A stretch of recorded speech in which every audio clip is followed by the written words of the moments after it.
Mes amis IES, Bourdieu de Bourdieu!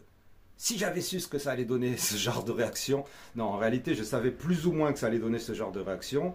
mais je tiens à m'excuser, à faire mon mea culpa vis-à-vis des bourdieusiens qui ont été choqués, ou des gens de gauche qui ont été choqués par l'utilisation du terme complot en ce qui concerne les idées de Bourdieu. Alors, comme je l'ai dit dans la vidéo, je ne suis pas spécialiste ni en sociologie, ni en bourdieuserie.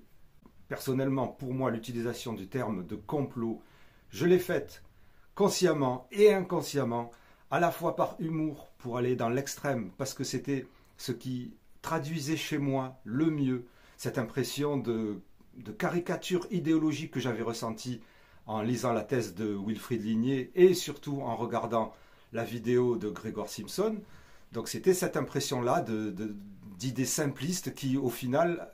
risquaient d'amener les gens à imaginer que, oui, en fait, les riches, la classe aisée, exerçaient une domination sur les pauvres à travers ce diagnostic, entre guillemets, au potentiel intellectuel, et presque de manière consciente, que quelque chose s'était monté. Dans l'idée de Bourdieu, je l'ai compris, je le savais plus ou moins sans le savoir, et là on me l'a bien rappelé.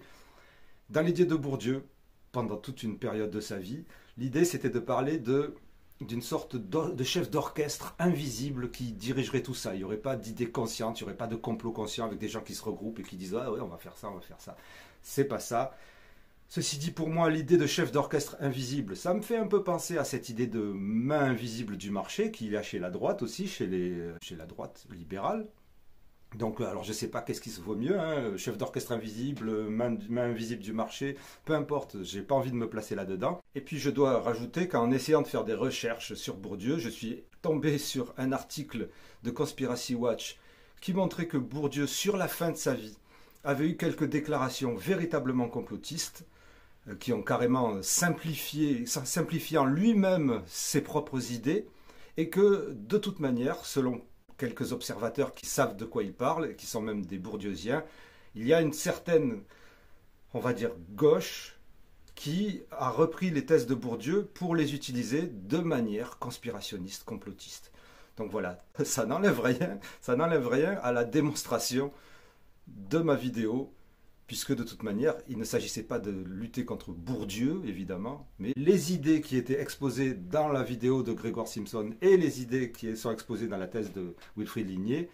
amènent pas mal de personnes, les médias, le grand public et d'autres, à penser « Non, vous n'êtes pas HPI » ou « Non, votre enfant n'est pas HPI, vous êtes juste riche ». Ce sont des raccourcis idéologiques ou des raccourcis simplistes qui se font